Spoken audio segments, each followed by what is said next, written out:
Okay, we are back for episode 3. I'm Alex, by the way. Alex from 7th Hour Films. And normally I say that at the beginning of these videos, but I'm forgetting. Last time around, we had The Vanishing of Holly Wheeler.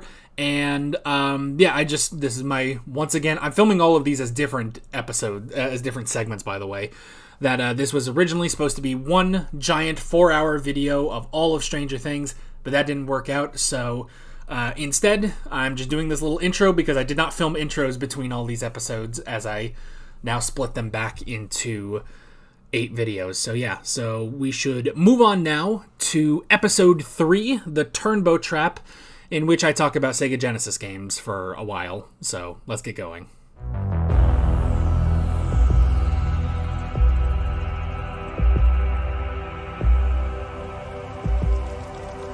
I'll just add Max. Right,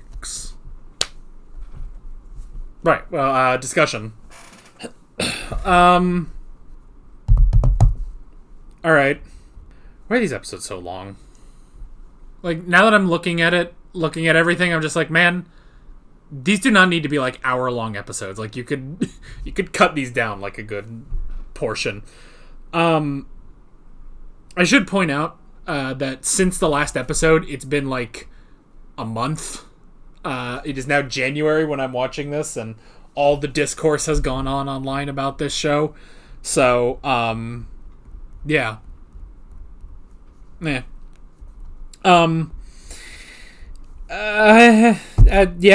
Yeah, that's another episode. Yeah, thing, because, I've said, like, I did enjoy last season a lot, but, I don't know, it's like, this season's not even, like, bad. I'm just, like, I don't know. Okay, so, I mean, we still don't know why Vecna is trying to get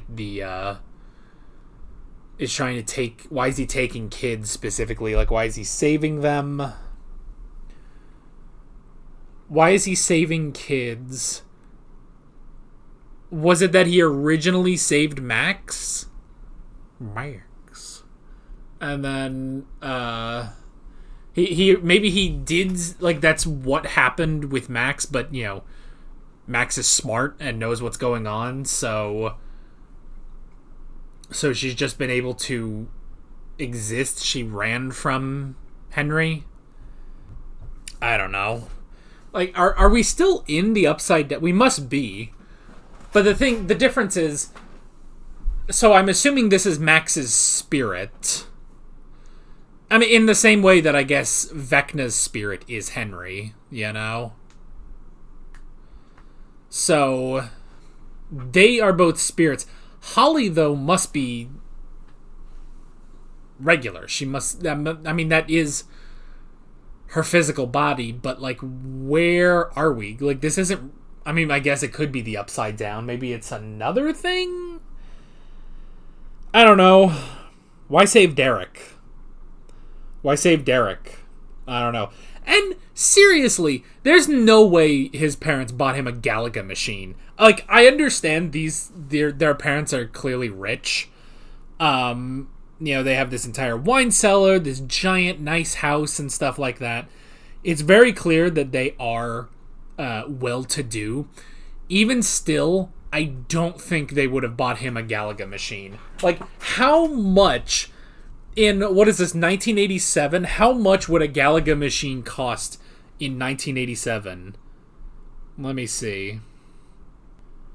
Hang on, there's a wiki for video game sales that go by year? Wow.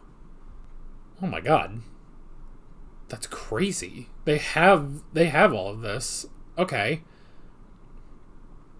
So, they have, like, the highest grossing video games. Highest grossing video games of 1987. With number 1 being Outrun by Sega. Now, that's an arcade. But number 2 would be Super Mario Brothers, then Arkanoid, Double Dragon, and Hang On. Wow, really? Okay, but do they have, like, what things cost, basically? I mean, they have the highest grossing arcade games, but, like, how much did one of those cost, Here, let me rephrase my Google. How much did it cost to buy Galaga in 1987? It doesn't really say. I mean, there's a section about ports and re-releases, but that's not really what I'm looking for. What I'm looking for is the cost. Now, here's the thing. The AI overview has something. So, what the AI overview says is, in 1987, the cost to buy a new Galaga arcade machine was typically between $2,000 and $4,000. Alternatively, a new home console cartridge, such as for the Atari 7800, would likely cost around $25 to $30. Now, that's the AI overview, so most likely it's wrong. Here, we could just look, how much did arcade machines cost in the 80s? They are pretty much saying the same thing of, it was, $2,000 to $3,000, so... Okay, hang on. This is a different page from the Video Game Sales Wiki about arcade games. But I'm looking for prices. This just has, how much market revenue there was. That's not really what I'm looking for. Hold on, maybe they have a specific Galaga page. Let's see. Alright, Galaga. Nope, that just brought me to the Wikipedia. Alright. I mean, it's expensive. It would be expensive. I mean, probably in the thousands of dollars. And this is in the 80s, too. So... Do you think... Let's put yourselves in the shoes of this, white, rich Republican family in the 1980s, in 1987. Let's say you are them, and you have a shitty little kid named Derek, who is a little shit, He is terrible. He is such a terrible kid, Do you... with your hard-earned money, you went out there, you're white collar, you went and got that money, you made the Republican Party proud, you made Ronald Reagan happy in 1987. Do you then spend, let's say around average, let's say $2,000. Do you spend $2,000 of your hard-earned dollars to buy a Galaga machine for your shitty little kid? Or do you just buy what he already had there, which was a Nintendo Entertainment System? There is no way, and I know you don't care. You're like, why are we harping on this so much? Because honestly, the rest of it, I don't know. I don't really have anything to talk about. Nothing really happened. So yeah. I don't know. I don't think you would. Also, that did not look like the NES version of Ghosts and Goblins. Hang on. I don't think that was it. Hang on. Let's do SNES. I think that was the SNES version. What? Where the hell was that? I don't even remember. Boy, nothing really happened in this episode, did it? Okay, there, we've got the screenshot. This is supposedly running on the original... This is the original NES version. What the hell? It looks like neither. Hang on, okay. Let me look at the NES game. This isn't either version. And I know, again, you guys don't care. So hopefully I put this back up on screen. But here, let's do this. Okay, so we see here on the top, we've got the player, we've got the top score. Down at the bottom is the weapon.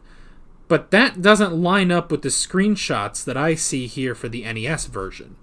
However, there is the SNES version, Super Ghouls and Ghosts, which has the weapon, but it's at the top. This isn't either version. What? Hold on, maybe there was a Genesis version. It is the Genesis version. Oh My God. It's still kind of off, though. It's still kind of off, but it's the Genesis version. You fools! You fools! You try to sneak that past me? That's the Genesis version. So I was right that it was not the 8-bit system Nintendo Entertainment System. I thought then it looked very 16-bit, so I thought it would be the SNES version, but no, it's the Genesis version. But the thing is, if we just let it play just a little bit, he's playing on the NES. He has the NES controller, and you can quite clearly... Yeah, he's playing it on the Nintendo Entertainment System. She even like goes over why the flap on the NES is open, I don't know. But she goes over and yanks out the NES cartridge to make him stop. That's the NES version. Or no, that's they're trying to pass off the Sega Genesis version as the NES version. What are we doing, guys? Like, number one, set dressers. Set dressers, number one, no family, no matter how wealthy they are, no family would buy their shitty little kid Galaga the arcade machine in 1987. Number two, if you're gonna put that in... Now, okay, here's a question. When did the Sega Genesis version come out? Because the Sega Genesis did come out before the Super Nintendo. So close. Ghouls and Ghosts. Not Ghosts and Goblins, but Ghouls and Ghosts. Excuse me. Ghouls and Ghosts. 1988. It is a sequel... Okay, it's a sequel to Ghosts and Goblins. It's a sequel to Ghosts and Goblins, which was an arcade game. And was never ported... No, it was ported to the NES. However, Ghouls and Ghosts, which was the sequel... came out for the Genesis, the Mega Drive or Genesis, the Amiga, the Amstrad CPC, the Atari ST, the Commodore 64, the ZX Spectrum, the PC Engine, Super Graphics, the Master System, and the X68000. But they're playing the Genesis game. You fools! Nobody cares. I am so glad we've spent like 10 minutes. Spent 10 minutes on this kid's room and nothing about, like, the actual episode. I don't know, what do you want me to say? Like, it was a bunch of moving pieces, nothing, we didn't really get anywhere. We have some questions still, but we've had questions all season so far. Dr. K has Vecna? Somehow has Vecna. Vecna is being used to send out this signal that can disrupt 11. They've replicated it in the hedgehog, they called it. And they started a trap, which the trap was kind of fun. I kind of like that. It was kind of goofy seeing the Demogorgon just keep getting hit with these like rated R Home Alone traps. I thought that was fun. And now it's on its way to take Derek, where they are in the barn. So yeah, that's a problem. That is a problem, but that's it. That's all. That's kind of all I got. I'm going to be honest with you. The things that mostly stuck out to me was the fact that somehow this family bought their terrible son a Galaga machine, and for some reason they put in footage of the Sega Genesis game Ghouls and Ghosts instead of what he should have been playing, which was Ghosts and Goblins. Now, I understand, to normal people, that should not be what stands out. However, this entire show is marketed on 80s nostalgia, and the people with 80s nostalgia, they're going to notice that that's the wrong version of Ghosts and Goblins. So, and Max is back. Max. Yeah. I guess that's it. Did we learn anything? Did we do anything in this episode? I guess not. So, with that said, let's